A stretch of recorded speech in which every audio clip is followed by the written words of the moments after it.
We got married young and decided to put off starting a family for a while, to make money, save money, and see the world. We are ordinary people, not stunningly beautiful, not homely, not brilliant or stupid. My wife is a tall, slender woman whose grandparents came from southern Italy, with clear, swarthy skin, dark eyes, and black hair. She has full lips, big eyes, and a strong nose. She thinks the nose is terrible, but to me it speaks of a strong character. She has a natural grace in her gait and movements. I first saw her from across the room and fell in love before I even saw her face. As for making money, we are doing well. Thanks to rising real estate values, even in this lousy market we have $100,000 to $150,000. Since we've been living together for a few years now, I only have two complaints. She's not as smart as I used to think she was, and she's stubborn as hell. She tends to make quick assessments, and even upon reflection she sees she's wrong, and clings to her initial answer. As soon as a thought pops into her head, I can overwhelm her with persuasive arguments, get her to admit she was wrong, listen to her defend my point of view as her own, and only then, months later, does she rise from the grave. Every stupid thought that has ever crossed her mind is likely to stay that way and not leave her until her last breath. This is a serious problem as I value wit and intelligence above all else. My wife works for Bycatch Industries in Princeton, about 45 minutes from our home. Bycatch is fish, turtles, and the like that have been caught in fishing nets and are not commercially valuable, so they are thrown overboard, mostly dead. They make up 70 to 80% of the catch, and their unnecessary destruction is one of the many reasons why the oceans are depleting so quickly. We only take the fish we like and destroy the rest. Ironically, the company Bycatch doesn't actually have anything to do with fish or fishing. It's a Danish company that buys up all sorts of scrap metal and surplus goods and recycles or resells them. They are making good progress. Unlike many small European companies in the US, Americans are mostly in management positions. Buying and selling, negotiating and taking risks is what they do. My wife is a well-paid buyer-seller at this company, a senior product manager specializing in chemicals. For example, she buys scrap methanol from a chemical plant, contaminated with whatever, and sells it. Well, in this case, she sold it to a municipal wastewater treatment plant where contamination is not a problem. She works in an unremarkable office in Princeton, New Jersey. I rarely have an excuse or desire to stop by her office, but just on Thanksgiving Day, I was driving by around 11:30 a.m. and decided to stop by and surprise my wife, take her out to lunch. I know quite a few of her coworkers from parties and such, so no one saw fit to announce me. I waved at those I knew, stopped to chat here and there, and went upstairs to her office. I poked my head through the open door of her office. "Hello, my favorite. Do you have time for me?" "Chris, it's so good to see you. What a pleasure." On her desk was a bouquet of flowers in a cheap glass vase. "I was passing by and wondered if you were free for lunch. Tell me, who gave you the flowers?" "Honestly, they were a few days old, but it was a nice bouquet, probably $70-80 with shipping here, maybe a little less where we live." "And I thought it was you," the card read. "From your secret admirer. No name. I wondered why you didn't say anything about them." "When did they come?" "Huh. Yesterday, I think." "Then you didn't send them." "You know perfectly well that I didn't. You would have told me so last night if you really thought I had sent them. Frankly, I'm disappointed that you accepted them. You're a married woman and should know better. When exactly did they come, before or after dinner?" "Nonsense, they're just flowers. Besides, I really thought you sent them. What do you care when they came? I think it was after dinner, maybe 3 o'clock in the afternoon." "Look, if you really thought I sent them, you would have been in a great mood last night. You didn't say anything and you behaved in a way that is, unfortunately, quite normal for us. So if I didn't send them, who do you think did?" "Oh, I have no idea. It could have been anyone." "Nonsense, let's think about it. Your admirer must be either a man or a woman. Those are the only options, aren't they? No woman has ever given me flowers in my life, so we can conclude they're from a man." "Oh," with a puzzled look. "Right, probably not from a woman. Presumably he sent them for a reason. He's a secret admirer of yours. Which of your virtues do you think he admires?" "How should I know? I don't know." "Give me a break, Karen. What do men usually think of when they send a woman flowers?" "About romance?" "Bingo. Women think of romance, men think of fun. So your admirer suspects you're a ripe fruit, perhaps an insider. Someone outside the company, a supplier or customer, can pester you without complications. No one is going to spend $70, $80 if they're not encouraged, if they don't expect you to be receptive. So this guy is someone who has been flirting with you and thinks you're open to his suit. No pun intended, but didn't want to say right away, Karen, let's have fun. You're so rude. I'm sure it's not like that at all. Honestly, men. Let me finish. You had two choices. Accept the flowers and the spirit in which they were given and thus encourage him to continue. Or reject them and the guy, giving them to someone else or sticking them in the coffee corner and telling everyone in the office and me when you got home that whoever this secret admirer was, he was a fool and barking up the wrong tree. What's more, it was probably someone who was here yesterday afternoon or today because he wanted to see your reaction to him. You know, to see if the fish swallowed the bait, which you did. So who fits that description? If you're free for lunch, we can talk about it. Oh, sure. I had plans, but that's okay. I'll cancel them. Let me make a phone call first. I told you I don't know anyone who thinks that way about me. Okay, but you don't have to cancel your plans, really. I wouldn't mind going to lunch with your coworkers. She picked up the phone, saying, I would much rather have lunch with you. And into the phone, hello, listen. Chris stopped by to take me to lunch, so I have a better offer. Another time? My husband, Chris. Okay, I'll see you later. Who was that? Oh, just Roland St. Clair. He works in one of the other offices, comes to Princeton once or twice a month. I'll meet him another time. You're right about the flowers. I hadn't even thought of that. She picked them up and as we walked through the office, said a little louder than necessary, I really thought these were from you. And rather abruptly tossed them with a loud clang into the trash can. As we walked toward the parking lot, I asked, Oh, does Roland fit the description? Who, him? No, he's just a guy I work with. Nothing special about him. Why do you talk about him like that? It doesn't matter, my love. She knew who sent them, but I wasn't about to pry her name out, so I left it at that. We had a lovely lunch. She was very touching, trying to assure me that we were a couple. For whatever reason, guilt, reassurance, or premenstrual attraction, a good time was had by all that night. About 3 weeks later at a Christmas party at Beakach, Karen walked around in a circle while I exchanged phrases with Natalie Waskey and Julie Sullivan, her coworkers. We were people-watching when a cougar walked through the door. I noticed the guy as soon as he entered the room. He threw his coat on a chair and after a quick glance around the room, he headed to the far end of the room toward a group of 3 women, one of whom was my wife. Karen noticed his approach, and out of the corner of my eye I saw her glance at me. The kitty hound immediately began chatting with her, to the noticeable annoyance of the other 2 women. He touched her lightly, first her shoulder, then the top of her arm, not obscenely or anything, but quite familiar. Too familiar, I thought.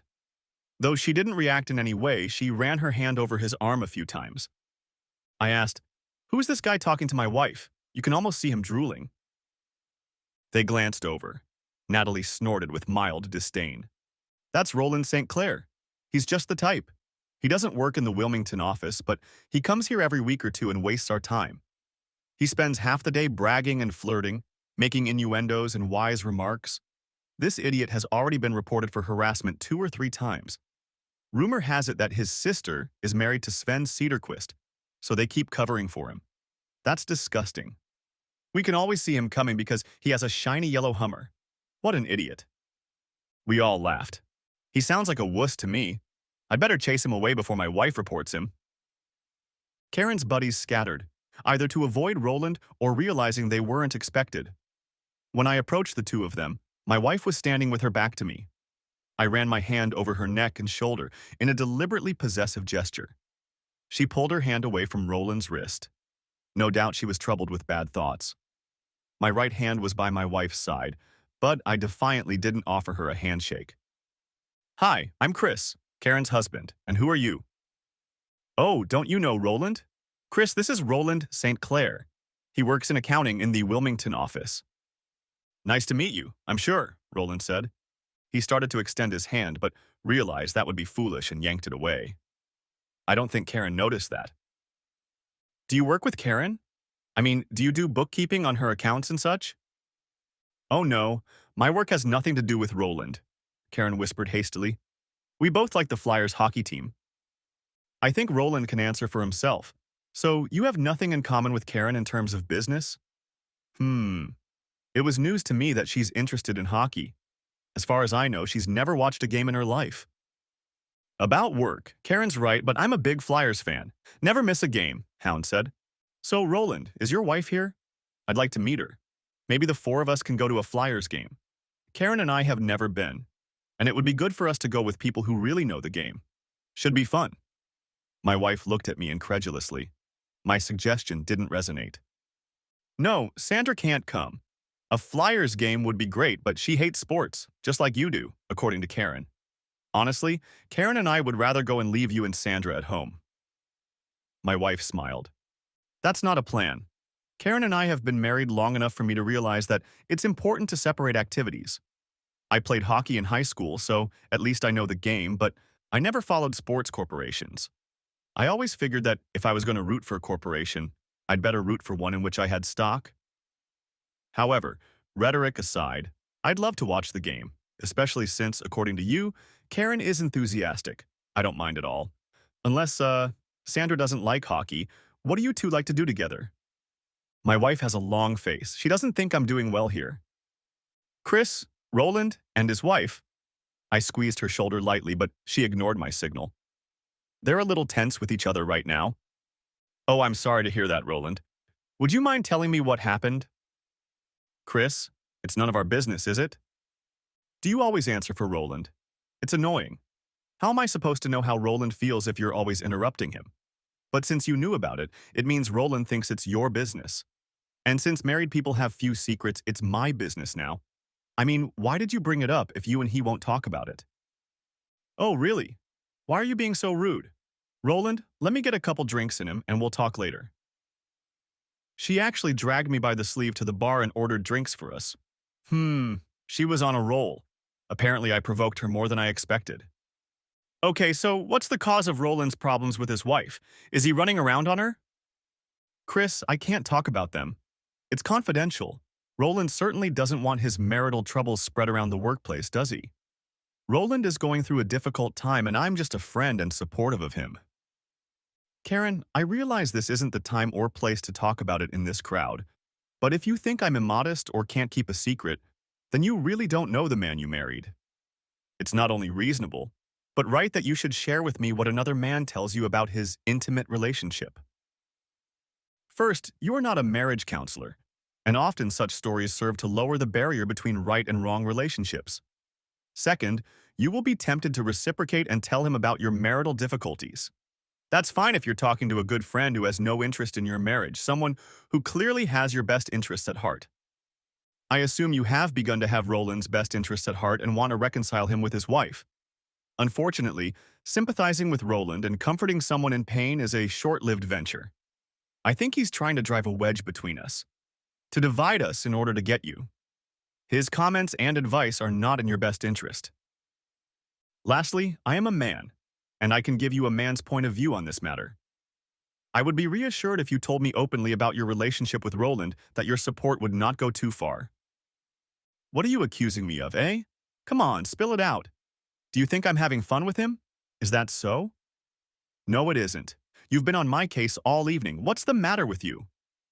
Guilty people run when no one is chasing them. She sucked in her drink like water. While I poured most of my drink into a half-empty beer glass, she surveyed the crowd. It was a night to be cold sober.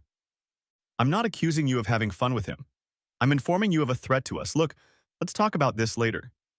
Neither of us wants to get into a public brawl. Let's go dance, sweetheart. She finished her drink and I swallowed the few drops left in mine before we stepped out onto the parquet.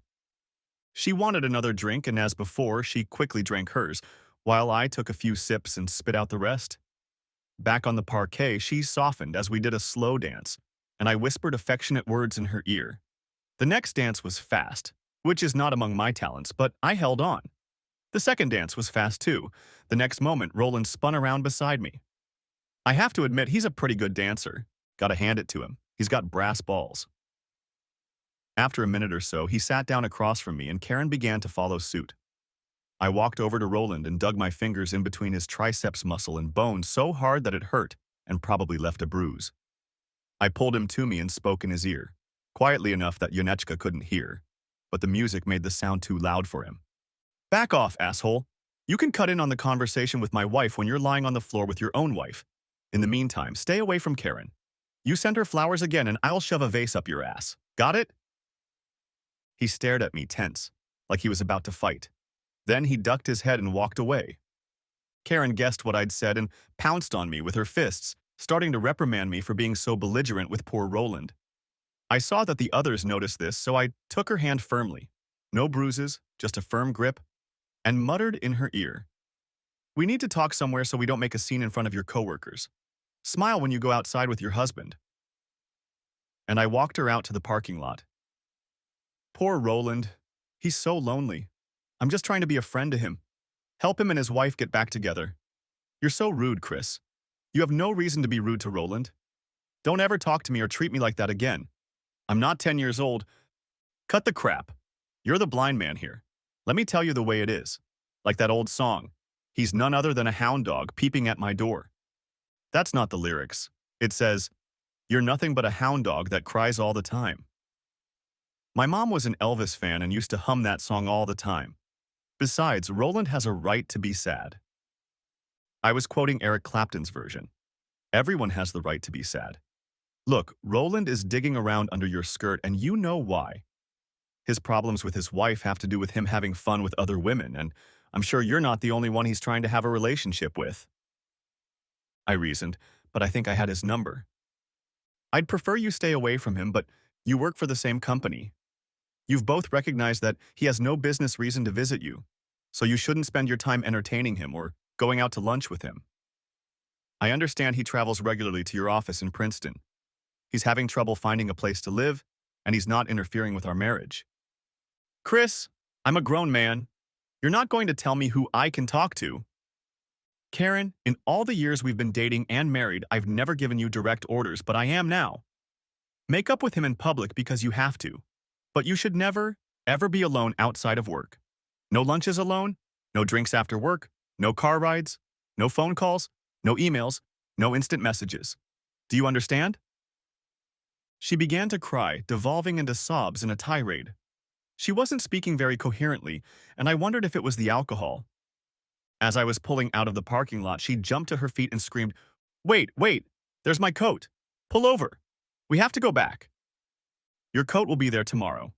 You can pick it up then." Did you understand what I said a minute ago? Listen, damn it. You're going to drive me there, or when we get home, I'm going to get in the car and drive here by myself. Okay. If you still want to go back to the party when we get home, I'll take you wherever you say. You're upset, barely conscious, and have had a lot to drink. Roland is bad news. I love you, and I'm not giving you up without a fight. She sulked the rest of the way home. When the car stopped in the driveway, she jumped out of it, stormed into the house, headed straight upstairs, slammed and locked the bedroom door, and then threw herself on the bed. I heard a thump. I wondered if I had been too cruel. Now Roland was the victim, and forbidden fruit is sweet. There was no point in checking the home computer. They could have been texting and communicating all day on the work computers. I pondered the situation for half the night. I wasn't going to give her up without a fight, but if I lost the fight, she was out the door. I needed to gather credit card information and check them to see what cards we had open.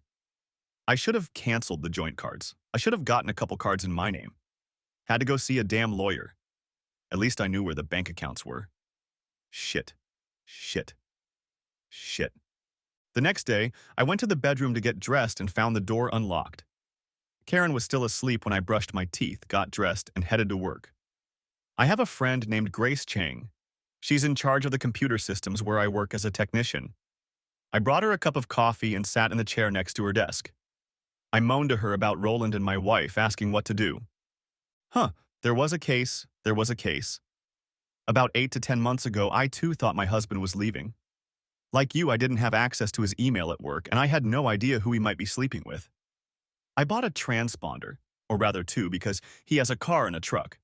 I could track where he was traveling by going online. I did this for 3 weeks. He seemed to drive aimlessly.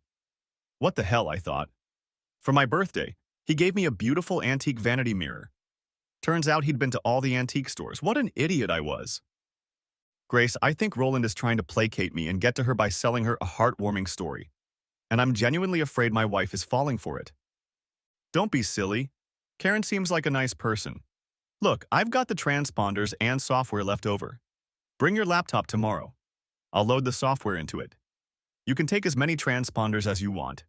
You put one on Roland's car and one on your wife's car, and you can track them wherever they go. It's as simple as that. Well, Grace, that's the way forward, isn't it? Karen has a certain innocence and empathy, so it might be kind-hearted on her part, except for Roland. I definitely smell smoke. Innocent until proven guilty, right? Let's do it. After work, I stopped by a spy store and bought a clock radio with a built-in color camera and a microphone that could broadcast within 500 feet. It even came with software to record the signal on a laptop and edit the audio-video. I didn't really have a plan. I just figured pictures are worth 1,000 words, and they would probably come in handy someday. I also figured that if I had any problems with the program, Grace could fix them. I needn't have worried. I followed the instructions and it worked. The little camera transmitted the sound and image from the TV in my living room to a computer over 1,000 feet away. The image was a little grainy, but the sound was perfect. The next day, Grace programmed my computer to receive transponders. Everything looked great. She projected a small car on a map with restaurants, hotels, and other points of interest right around them, accurate to within 20 yards. By clicking on Google Earth, I was able to see the area. I needed to find out when Roland would be in the office, but the caller ID was bothering me. Because I have a distinctive voice, I asked a friend to call the Wilmington office of Bycatch Industries and asked the receptionist if Roland would be available mid or late afternoon. She was very concerned because he had an important meeting from 2 to 4 o'clock, and he only had a half hour of free time before his 4:30 meeting with Fleming. My friend said he would try to get in touch with him another day. Well, good riddance. I left work at noon and drove to Wilmington.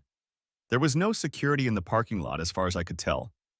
It was impossible not to notice the yellow Hummer. I wondered if he was driving down the street pretending to be a real person going to Fallujah, Iraq, dodging roadside bombs. I stuck the transponder where the instructions said the signal would be best and found a hot wire to plug it in. Before pulling out of the parking lot, I checked the computer, and yay, there goes the yellow bathtub icon. I headed home. In the evening, I installed a second device on my wife's car. Keeping track of the darn things has become a problem due to my job. I'm usually nowhere near the internet. More often than not, I find out where they went after they are gone. On the way home, I called Natalie Waskey from Bycatch. Natalie, this is Chris Harlow. Do you have a couple minutes for me?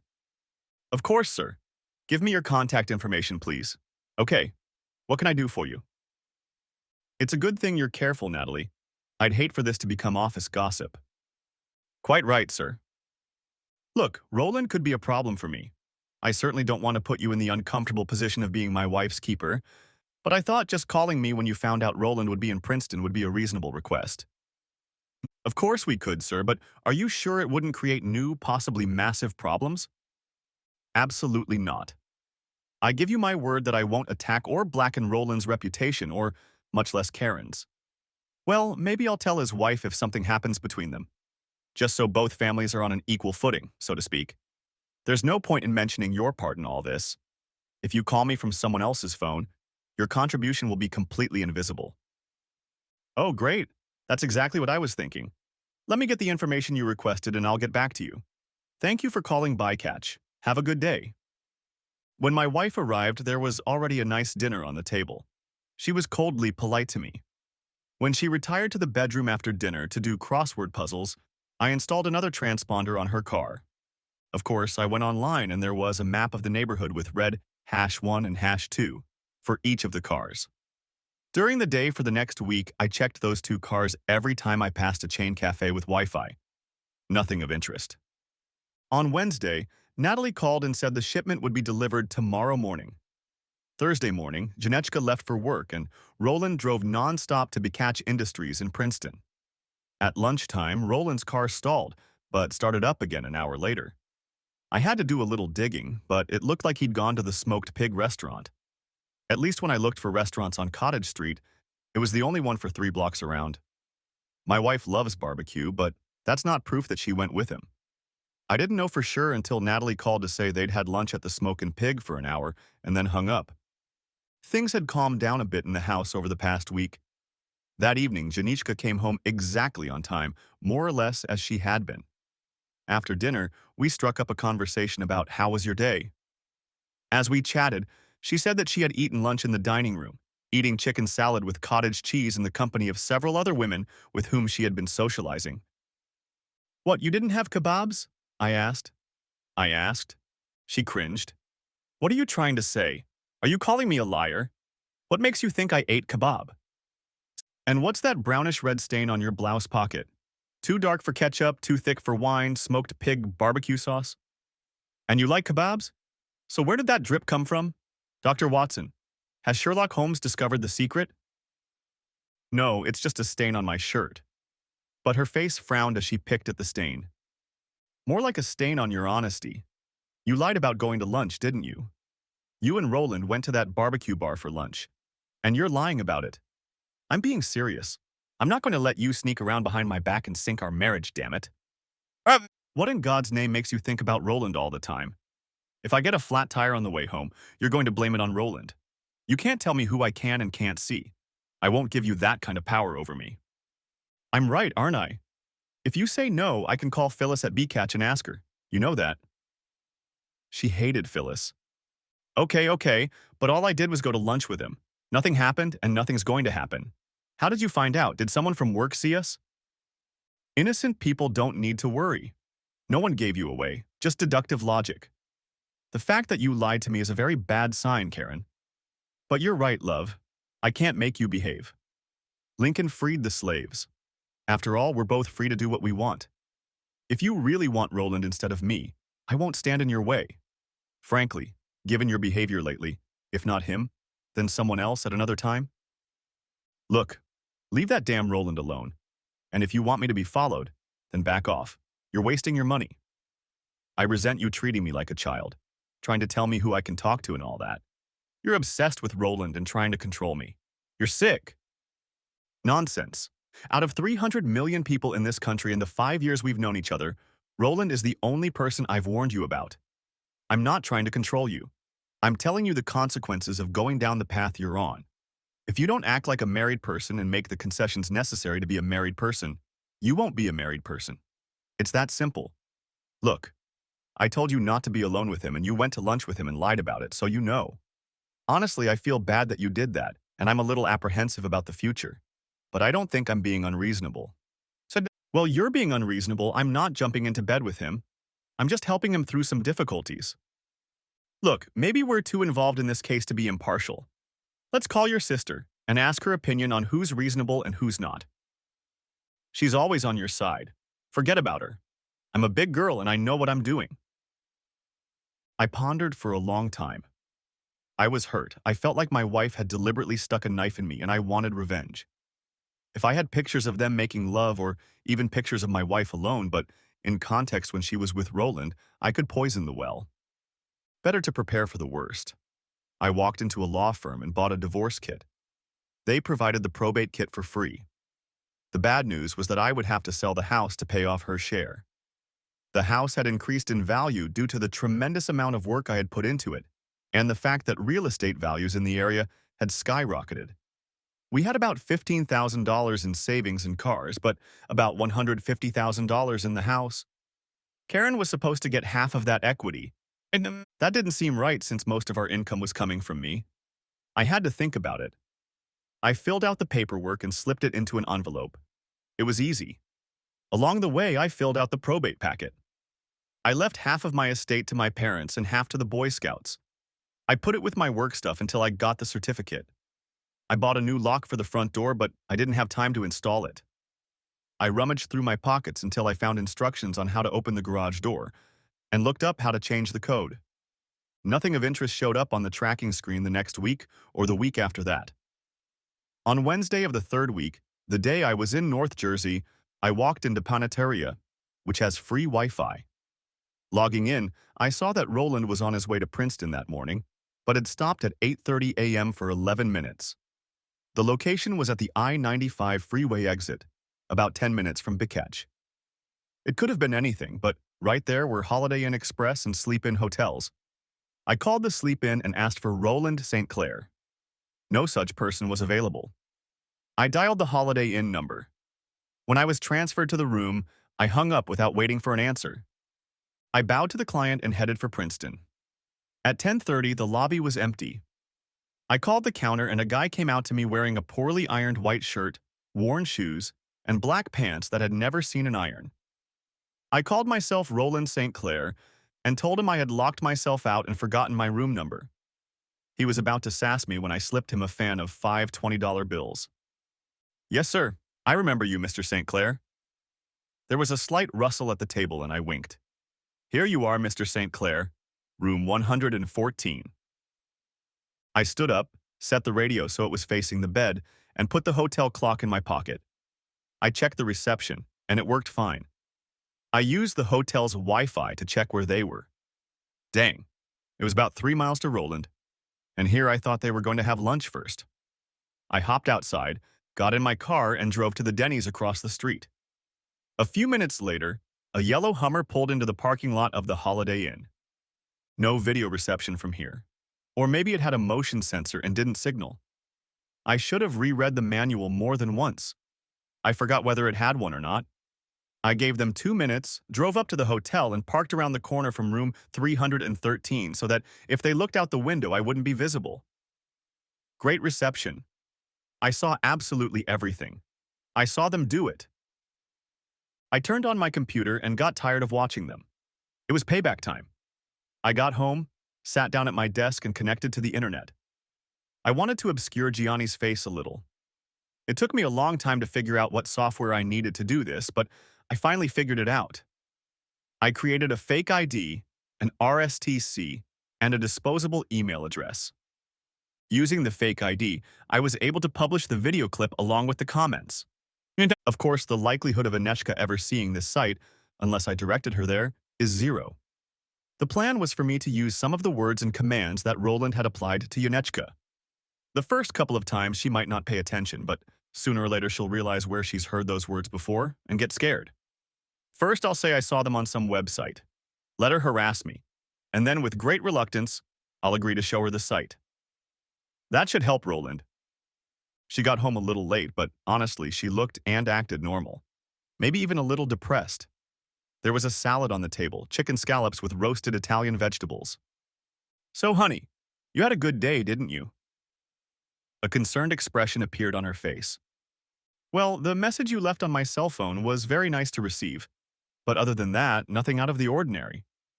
I completely agree. If you still have romantic intentions, they'll have to wait until tomorrow. "Ah, so, well, actually, it's the way you walk and move, kind of sluggish or perhaps lubricated. And you smell different. I can't identify the odor. Something like lavender soap and some kind of musk. Did you come in for a drink?" A slight blush appeared on her cheeks. "No, I came home straight from work." I planned to touch her and kiss her like I usually did, but I felt too much disgust. I realized that what I'd seen this afternoon didn't suit me at all. I didn't think my feelings would change over time. I no longer looked at her with anger and contempt. I was wasting my time being around her. Why waste time? I didn't want her back. If she thought Roland was so wonderful, let her have him. What the hell do I need her for if she doesn't need me? I began to rethink the video and my plan to shit in her bed. If I make her believe the worst about Roland from the website, she'll dump him, okay? But then maybe try to get me back. She'll stick to me like toilet paper to the heel of your shoe. It was better for me to move on and plan accordingly. So I never mentioned the website, and as far as I knew, she hadn't seen it. I made no attempt to get one last bit of entertainment that evening. I just didn't care. The next morning, as soon as she was out the door, I called messengers to pick up the divorce papers and deliver them at 4 p.m. to my wife's work. I went to the bank. I transferred the money into my savings and brokerage accounts to split 50/50ths. She was at work by this time, so I closed all of our joint credit cards. Upon returning home, I changed the lock on the front door. The clothes she usually wore to work I packed neatly into a suitcase. All the other clothes from her closet I packed into heavy garbage bags. I logged on. The Hummer was in Wilmington, and my wife's car was at work. I didn't bother emptying her dresser. I wrapped a rope around it to keep the drawers from falling out and used a 2-wheel dolly to haul it to the car. I almost killed myself getting it into the trunk. I filled the car with garbage bags. I remembered the garage door opener and just unplugged it. Locking the front door, I drove to her mother's cottage. Her mom was stunned. I asked her not to call her daughter until 3 o'clock in the afternoon as I had many more things to move. On the second trip, I got the bed and mattress into the car, loaded the bedding, nightstand, and a few more bags of stuff into the trunk. I went back one last time and packed her CDs and stuff, 2 boxes of knickknacks and books. I looked like a modern-day refugee from the dusty wilds, slowly making my way to her mother's house. Her mom remarked, "I like the idea of her living in the garage. That way she'll know it's temporary. In 4 or 5 months, it's going to be damn cold in there. That will give her incentive to move in. I've always liked you, Chris. Is it too unreasonable to ask you to keep in touch?" "Grace, I'll be happy to keep in touch, especially if it means a home-cooked meal every now and then." I made the bed, turned on the lamp and the alarm clock. I even made the bed. What a nice guy I am. At 3:10, I had a beer with her mom while she called Karen at the office. "Karen, I just wanted to tell you that Chris kicked you out and I have to take you in for a while. Chris brought almost all of your stuff over and stacked it in the garage. I don't know what you were thinking, you silly fool." And hung up the phone. "Is this really the end, Chris? You two seemed very happy. What really happened?"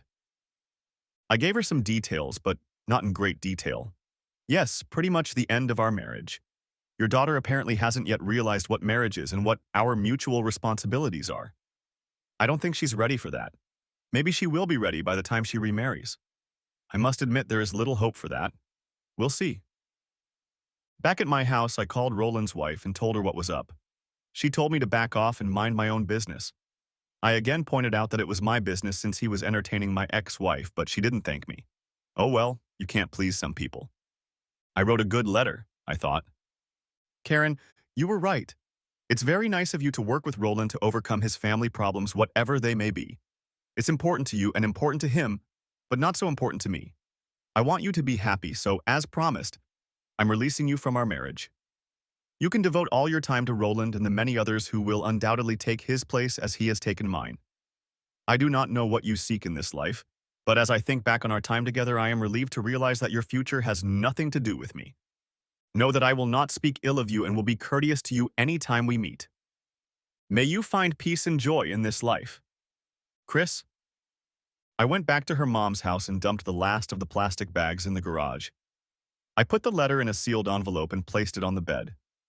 After saying goodbye and kissing her mom, I headed back home. Arriving in our neighborhood, I parked 2 blocks from our house. Karen or Roland might want revenge, and I would try to get the car out of sight.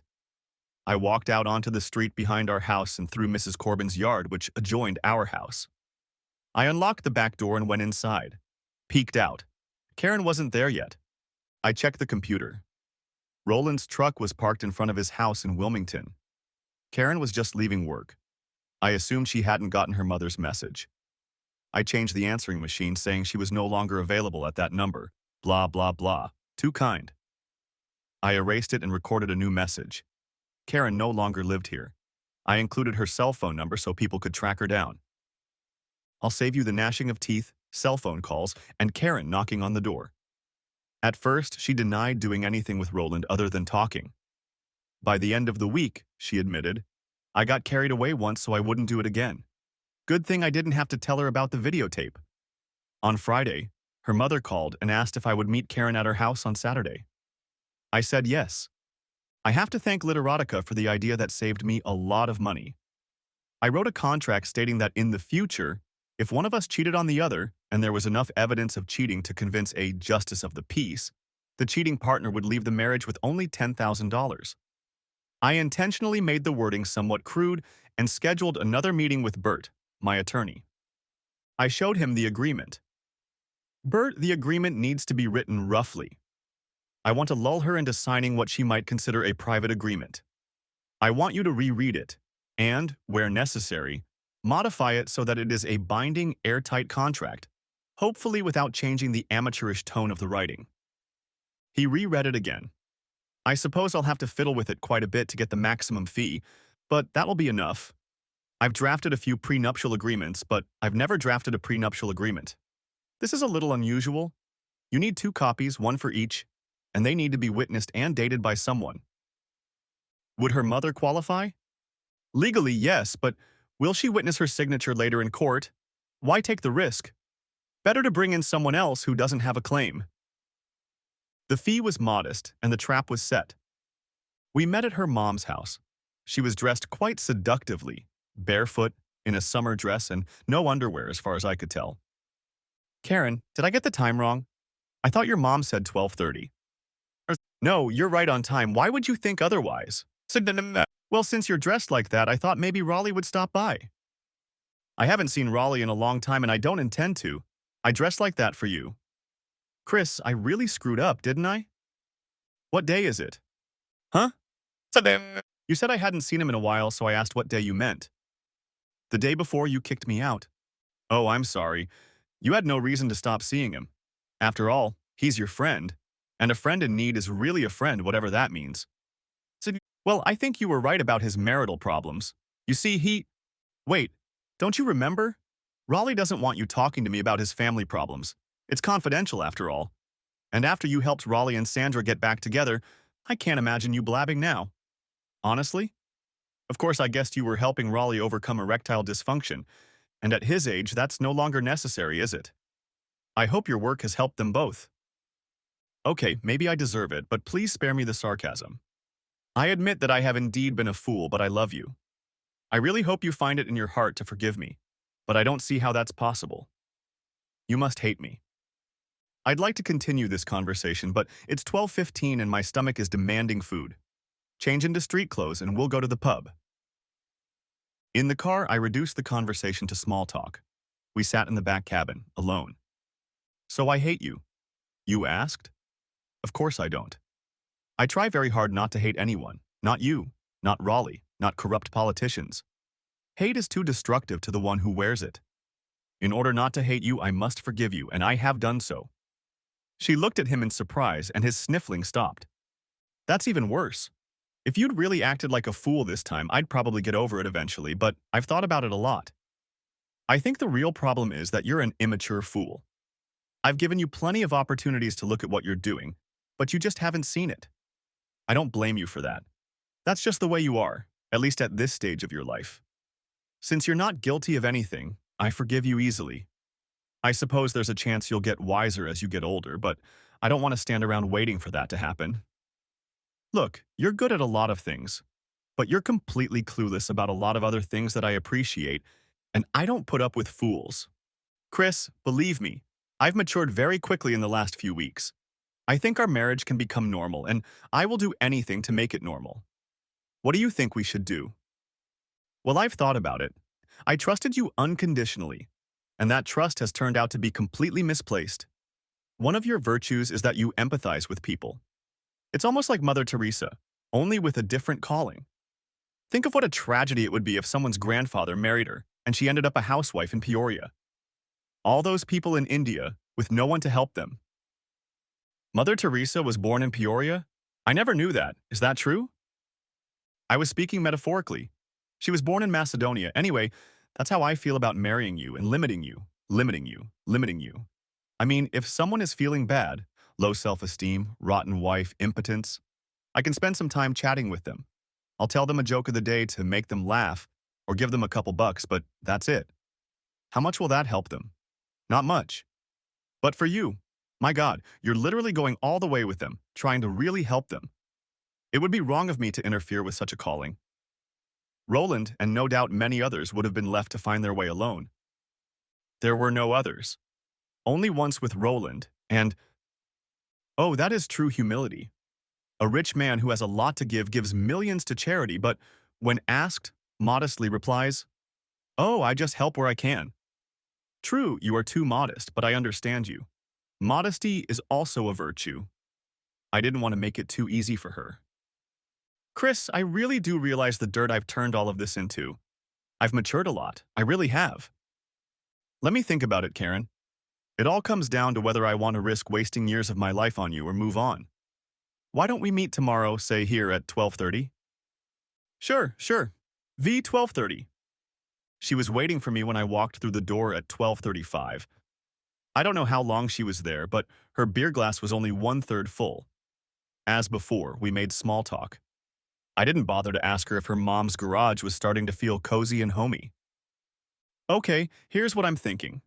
The way I see it, if you slip once, you run the risk of doing it again. If I have to go through the agony of my wife having fun with anyone, I want to be compensated for it. So here's a proposition. If I catch you having fun and can prove it to a justice of the peace, you walk out the door with 10,000 and I get the rest. It's only fair that I offer you the same deal. It punishes the adulterer. If we both sign this agreement, we'll bury the hatchet and move on with our lives. I handed her the amateurish contract, modeled with irrelevant typos. As I expected, she read it cursorily and said, "Good, that's fair. I can sign it. I really appreciate your indulgence. I'm not sure I could have been in your shoes. Man, let's hope none of us find ourselves in my shoes in the future. Dante, could you come here for a moment?" The owner, a casual acquaintance of ours, immediately approached. "Ah, Chris, Karen. Is there a problem? New help in the kitchen is always trouble for me." "Not at all, Dante. Karen and I are signing an agreement between us, and we need someone to witness the signatures. Could you do that for us? You won't have to read the documents because you'll only witness the signatures." "Sure, Dante will do it for his friends." It was ready in a minute. Karen and I each had one legal document signed and witnessed. A second honeymoon followed, with vows of fidelity and love and things like that. But she was stubborn, and I suspected her affair wasn't over yet. On Monday, I returned to the motel. The same clerk was there. "Troy, can I have a word with you?" "Sure." "Listen, when someone makes a reservation for Roland St. Clair, give him the same number as last time, number 114. And here's something for your trouble." "Well, I don't know. Rocket scientists are rarely referenced." "Look, you have to assign the client a room. He's stayed in this room before and presumably he likes it, so isn't it wise to give him a room he likes? One that he's familiar with? If someone asks for one and he doesn't give it, that's just good customer service. Of course, if the customer asks for some other room, fine. By all means, give them that room." "Well, okay." And he tucked the money in his pocket.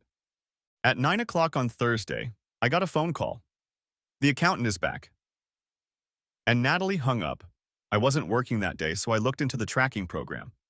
Sure enough, Roland had stopped at a motel that morning on his way to Princeton. At 11:45, my phone rang again. "Trouble in paradise." She said she won't be back today. A few minutes later, the phone rang again. "Your buddy says hi to all of us until next time and is out the door. Good luck, Cree. I hope things aren't as they seem." I checked the surveillance. They were heading toward the motel but stopped at a steakhouse. Good. Plenty of time. I sat down in the parking lot across from the motel and ate a delicious sandwich from the deli. I brushed off the crumbs and was sipping my coffee when cars pulled into the parking lot. They parked right in front of room 114. I snapped a few pictures of them hugging each other near their cars and then walking to the motel room door with their hands in each other's hip pockets. After a minute or two, I pulled into the parking lot and out of sight. My computer started recording the scene as I crossed the street.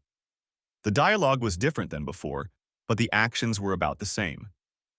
"Here's the contract Chris wrote. It was embarrassing. He asked me to sign it right at that awful pub he likes, the Jolly Pub on Main. The creepy type who owns it, Dante something something, was a witness? Who would write such an amateurish thing, you know? It sounds silly, but Roland, this is the last time, at least for a while. I don't want him to find out, not that he will, but he found out once, so maybe again. That wouldn't be good. Karen, just listen. My God, is this a contract? It's completely vernacular and spell check doesn't work. It's going to be laughed at in court. Forget it. It's just a Perry Mason dream." "Who's Perry Mason?" "He was a lawyer on a TV show, a pompous ass. In that super serious way, he had people confessing God knows what on the witness stand. It's totally unbelievable. Forget about last Sunday, come here." "Nonsense, Karen. You said it last time, I need you. You need me. Don't you like what we do together? With me, you can ask for anything, do anything, and we do it. Look." Next, I saw them doing this. I pondered what to do next. Eventually, I pulled up to their room, got out of the car, and stood next to the door. My digital camera could record about 5 minutes of conversation, and I didn't have to wait long. I turned the camera on when I heard one of them take the chain off the latch. Karen came trotting out, calling over her shoulder. Okay, Raleigh, same time next week. You can entertain him tomorrow if you want. Eek. Damn, you got scared. What are you doing here? Oh my god. I'm doing the same thing you're doing. Watching the end of our marriage. Don't bother going home. You don't have one. I've changed the lock. I'll drop off your stuff at your mom's. No, Chris, you can't? Oh, yes, I can. I've already gone the extra mile. And fooled you even more. You just got excited about a $100,000 nooner. I get the house and our investment, and you only get $10,000, but I think you realize that. Chris, you're a goddamn son of a bitch. You can't do that. There was no point in sticking around and gloating. As I was opening my car door, Roland's head peeked out from behind the door. Raleigh, I hope Karen's particular style of marriage counseling worked out for you and Grace. Don't forget to take them to the Flyers game. She'll love it. Everyone goes there for the fights. Epilogue. Everything went smoothly, despite Karen's attempts to thwart the divorce and, in spite of that, to try to get half of the assets. My wife was sneaky and pleaded, but our agreement stood. I got rid of her on my terms. I wondered what I would have done if she had chosen the straight path. Would I have stayed married? If and were pots and pans, there would be no need for a master hand. Roland and Grace broke up. Karen tried to get a transfer to Wilmington so they could live together. From what I heard, they broke up and Karen was living in Tulsa. Good riddance. The end. Thanks for watching. Hope you enjoyed. Subscribe to my channel and watch for the next video.